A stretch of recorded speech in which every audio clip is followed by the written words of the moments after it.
También. Sí, me gusta más el español de sur de Madrid. ¿Sí? Sí. ¿De qué parte exactamente? Badajoz. Aranjuez. Un poquito más al sur.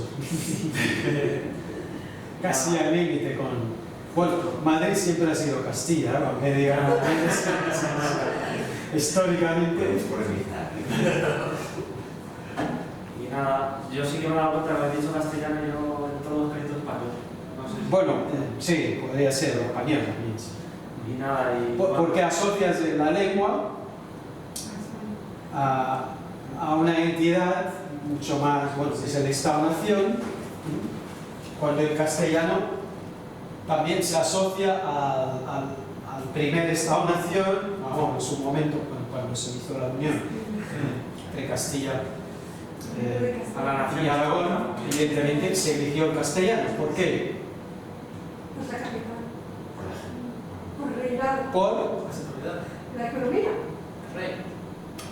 Por el número de hablantes. Era la variedad más hablada, Muy lógico. de alguna manera, y central.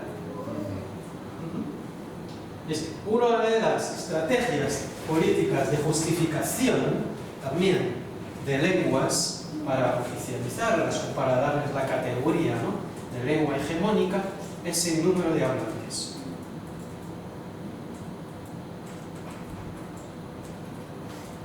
Y en el caso de Italia lo mismo. ¿Cuál se eligió? ¿Cuál? La variedad del italiano nativo estándar. ¿Cuál es? No existe. Pero históricamente sí. Con la unión de Italia Sería el florentino. El florentino. Pero como que no existe de verdad. no existe, No es nativo. pero es un imaginario. Pero el fiorentino, el de Firenze, sería también, ¿no?, la variedad, como en el caso del italiano que es el castellano. ¿Vale?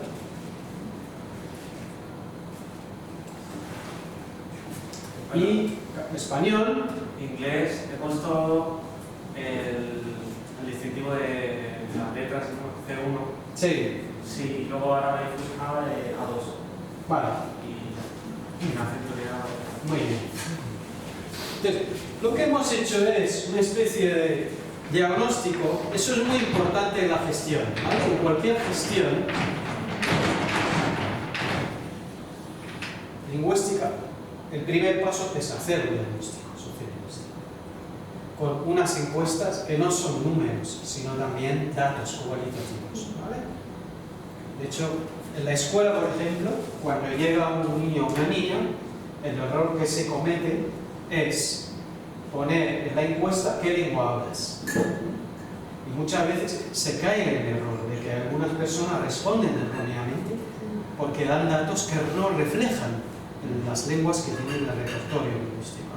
Entonces, hay una diferencia entre lengua, variedad y acento en el imaginario común. Pero científicamente no. Un dialecto, una variedad es una lengua y lo vamos a demostrar en clase por qué. Quizás el acento podría ser una variedad.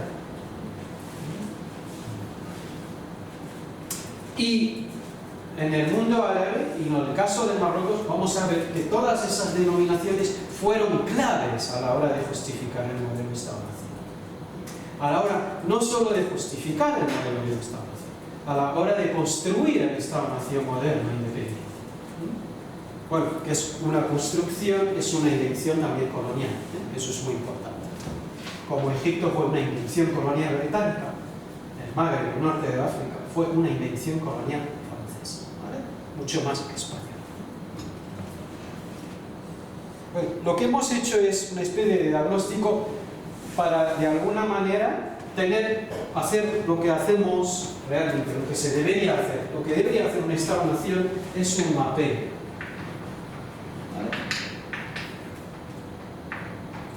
Un diagnóstico y un censo también.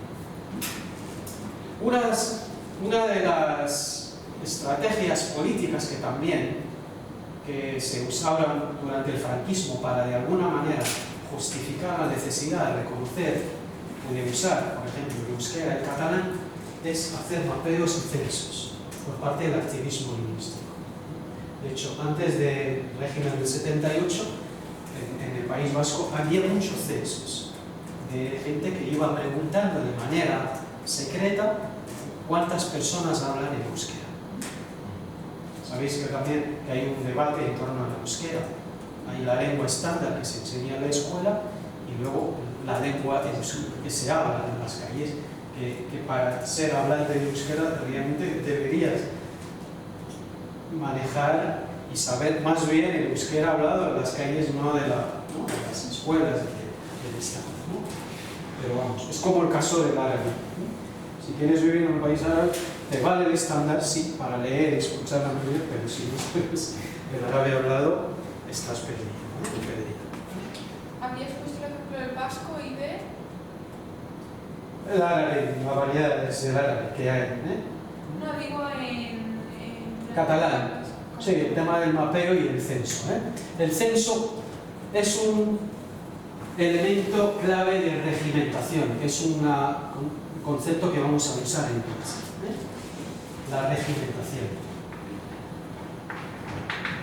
¿Qué es la regimentación? Es toda acción política que deriva hacia la creación de un determinado régimen, en términos sociolingüísticos, ¿no? Nedam, logado, es la regimentación.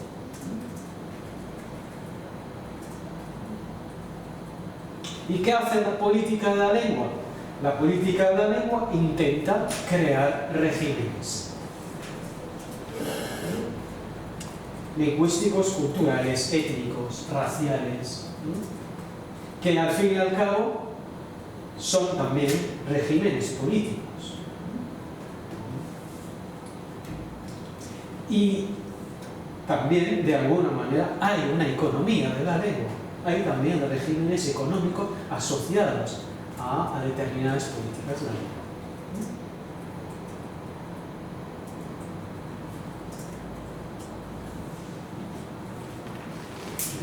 La política de la lengua entonces combina de alguna manera, intenta cruzar, ¿no?, la dimensión histórica, antropológica, sociodemográfica, cultural, ideológica, social y política para estudiar esas manifestaciones sociales y políticas de la lengua, ¿vale?, en determinados espacios.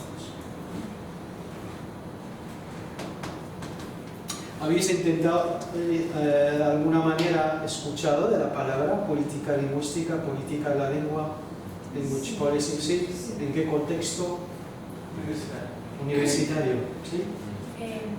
Yo lo he escuchado cuando hablan normalmente para hacer leyes para Cataluña. Sí, los debates del Estado-Nación, los debates también en el seno de las comunidades, ¿no?, autónomas. Comunicación también. Los medios de comunicación. Marruecos que hubo una polémica que querían también aplicar francés para la enseñanza de ciencias. Sí, recientemente.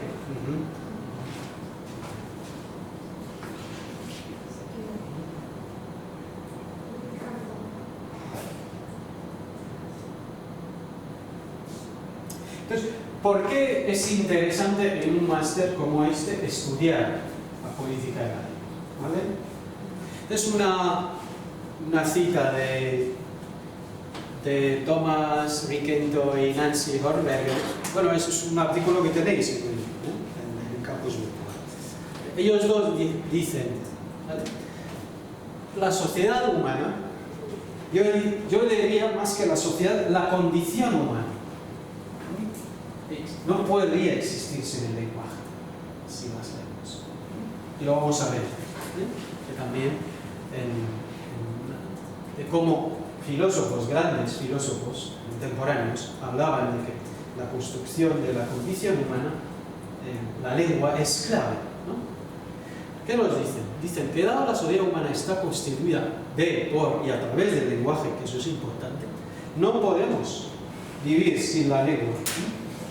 Ninguna sociedad, me refiero incluso a grandes compañías, no pueden vivir sin un gabinete de comunicación, sin políticas de las lenguas. Ninguna compañía multinacional puede tener éxito sin tener una política de la lengua, ¿vale? Todos los actores, hechos y todas las acciones humanas se median a través del lenguaje, que nos da oportunidades para una expresión implícita de lo que vamos viendo, políticas de la lengua, a través de estas acciones y manifestaciones del lenguaje. Lo que estamos expresando de alguna manera son dimensiones políticas y sociales de la lengua, ¿no? Que se manifiestan a nivel macro, micro y meso, que es el nivel que está entre el macro y el micro, que a veces están abiertamente percibidas y de alguna manera son visibles y en otras ocasiones no son tan visibles. Tendríamos que investigar y estar detrás de lo que pasa detrás de las cortinas, ¿no? ¿Se podría generalizar y decir que en una sociedad puede convivir sin la lengua? No, es imposible. Entonces no entendería bien. O sea, la condición humana nuestra está construida y atravesada por el lenguaje. Nuestras relaciones cotidianas se basan en las interacciones, en el uso de las prácticas. Hay un concepto clave en la sociolingüística que es prácticas lingüísticas. No se usa la lengua o la variedad o el acento, sino la práctica lingüística.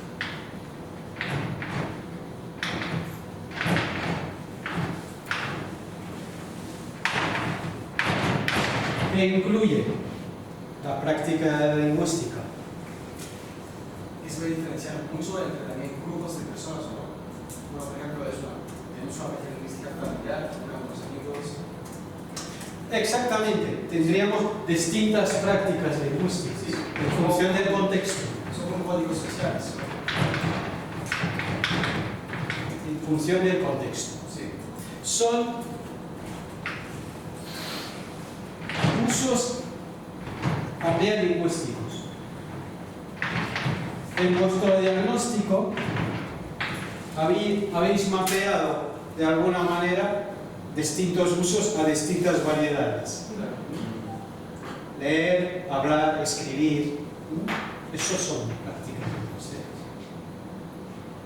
Y las prácticas lingüísticas generalmente son multimodales.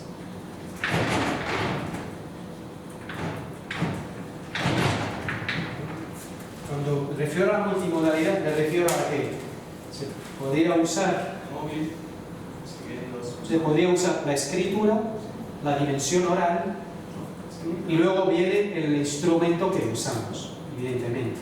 La pizarra, el móvil, el ordenador, estos son digamos, instrumentos que median en la producción de nuestra práctica. La lengua de señas también es una práctica lingüística, ¿no? Los gestos. Entonces, es mejor referirse al lenguaje que usa en nuestra comunicación en términos de prácticas lingüísticas y de usos lingüísticos, ¿vale? Y también, eso es muy importante, patrones de uso.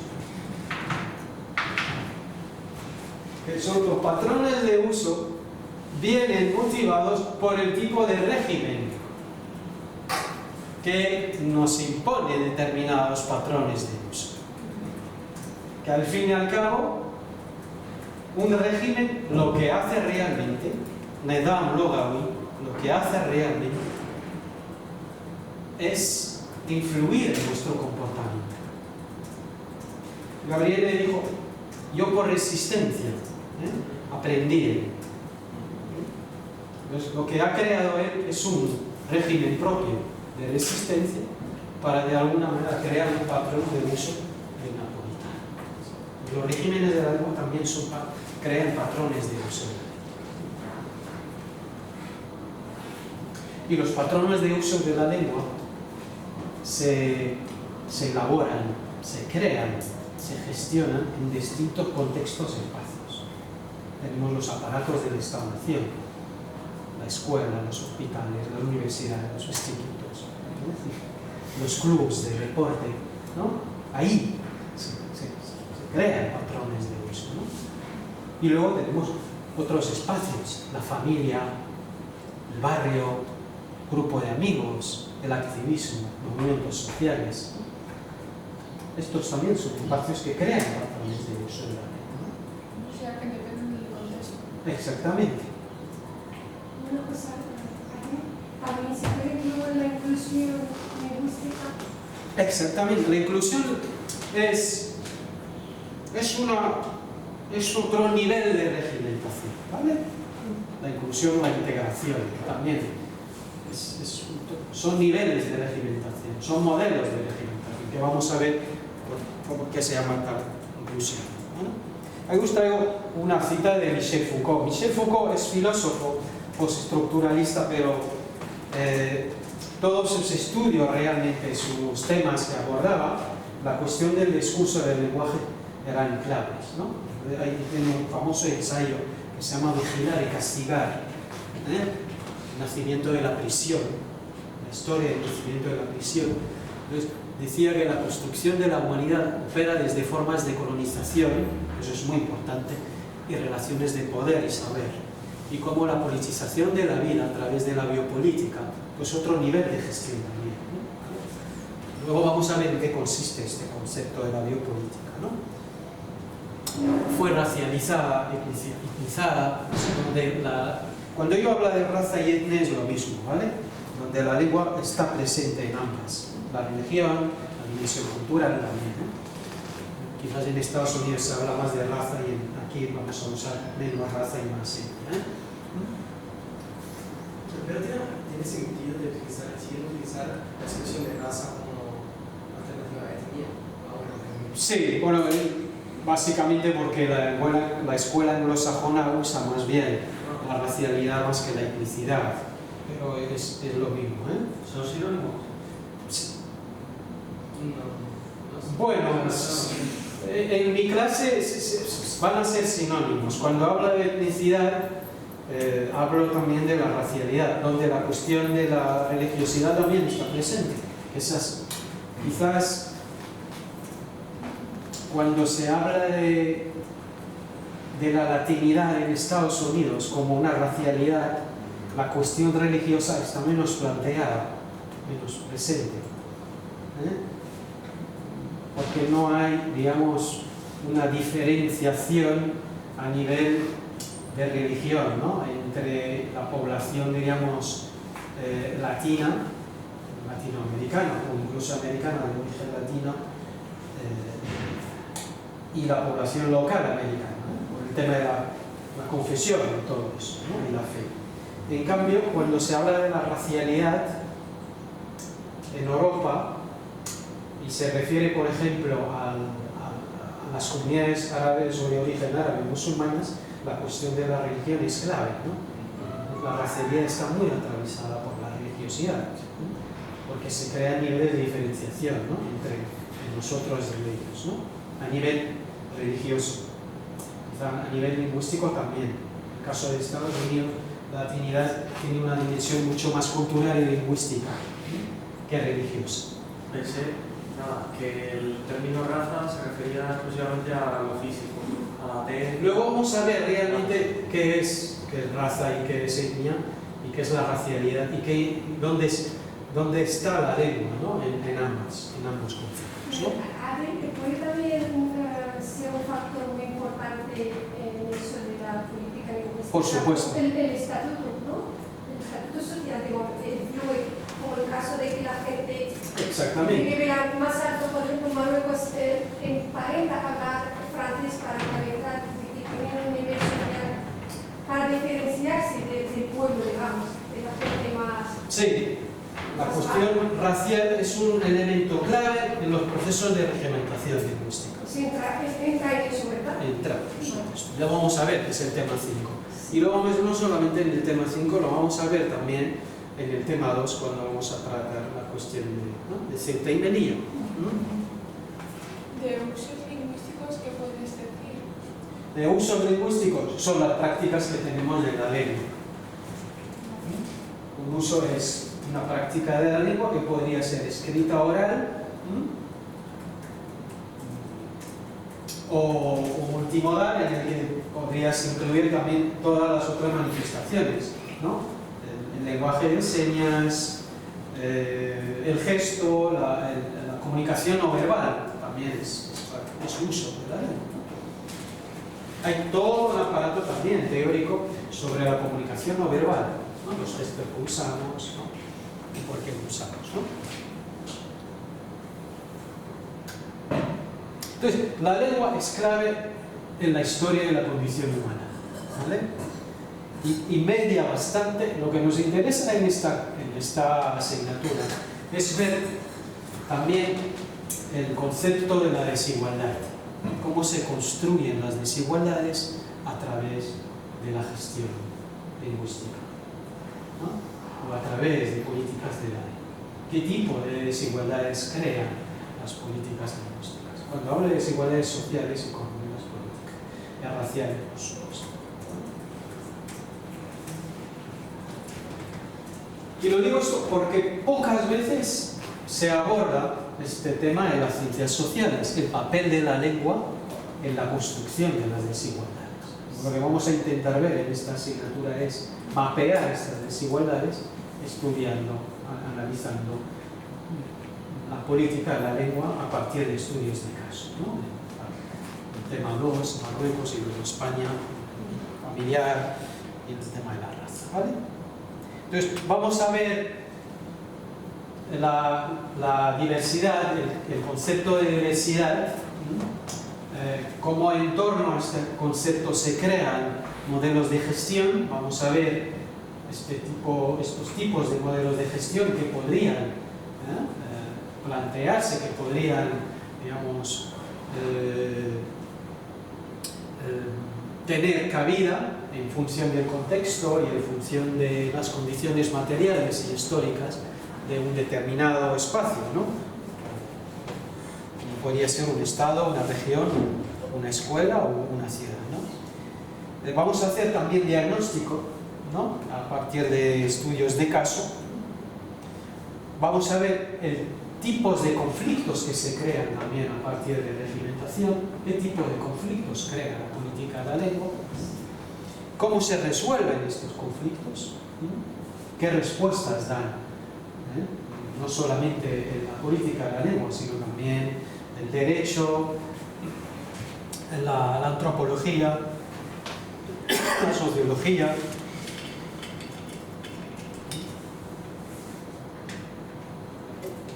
La gestión pública también nos interesa. Luego vamos a hacer rediagnóstico, ¿no? A partir de estudios de caso, de cómo se rediagnostican y se replantean otras alternativas, para luego de alguna manera ver otra dimensión fuera de lo oficial y lo institucional. ¿Qué propuestas, ¿no? nos plantea y nos propone, ¿no? El activismo? Pero sube la diapositiva. ¿Está la diapositiva en el campus? ¿La diapositiva la subes a...? Algunas sí las voy a subir, algunas, de cada tema. No todo, pero sí algunas. Y luego está la utopía. ¿Cuáles son las utopías y distopías que se crean en la reglamentación, en las políticas de gestión de la diversidad cultural y lingüística? ¿Vale? ¿Os suenan estos conceptos? Diversidad, superdiversidad, post-superdiversidad, ¿no? La escuchado? simulación, la primera sí. ¿Sí?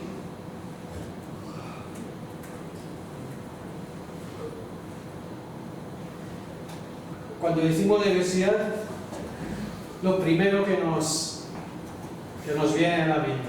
A mí Marruecos. Tantas lenguas y tantos dialectos y tantos... Ella dijo Marruecos.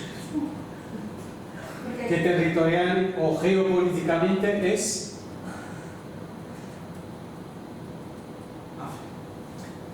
sí, África, norte de África. Bueno, no sé, o sea, para mí la diversidad, lo que se me viene a la cabeza no es como un poco como algo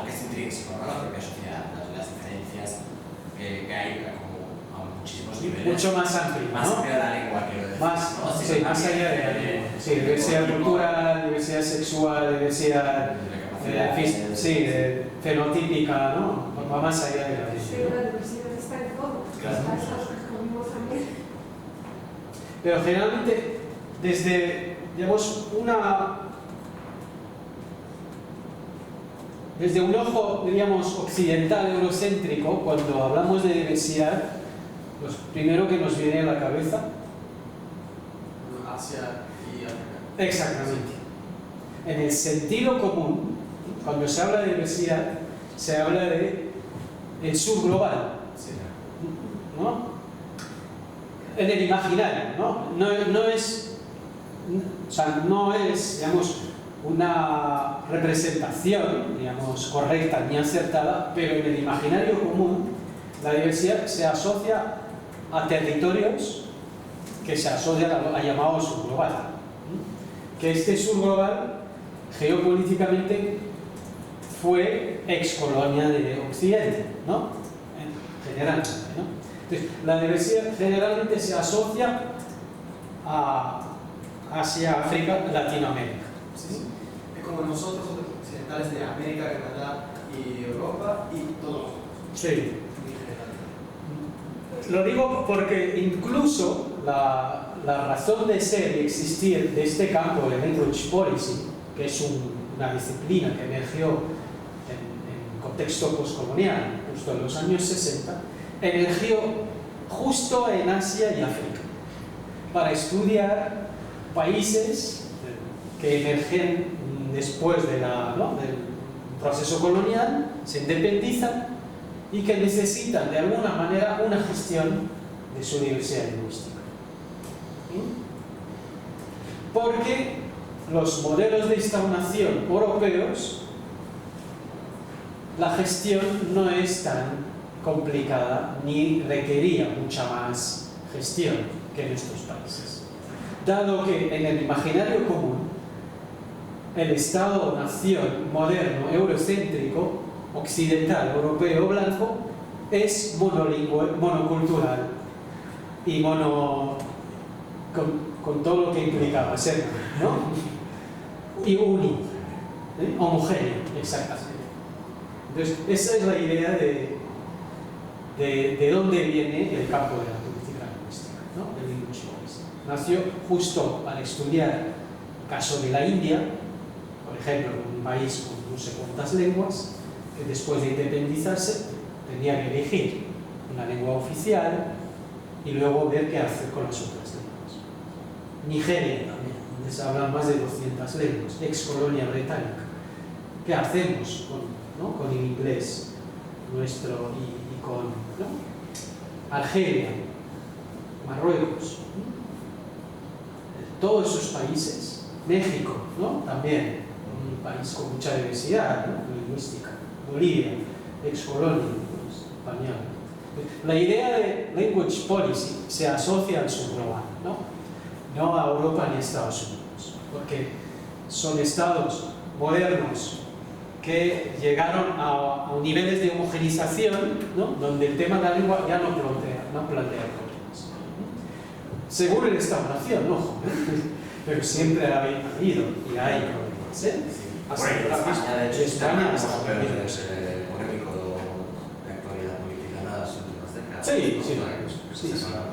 Bueno, en Gran Bretaña también siempre ha habido polémica en torno a la gestión también del inglés y de las variedades de las otras lenguas que formaban, ¿no? El Reino Unido, el galés, ¿no? El Irish, ¿no? En todas las lenguas que se hablan. Y en el caso también de otros países. Bélgica, Suiza no son países monolingües, son países que tienen una diversidad lingüística y territorial y geográfica propia, ¿no? Que también tuvieron que resolver todo. El otro concepto, superdiversidad, ¿os suena? ¿No? Superdiversidad es un concepto que emergió a partir del 2003-2004 en un famoso ensayo de un antropólogo británico que se llama Stephen Vertovec. y tiene un ensayo de 2007 famoso que se llama Super Diversity.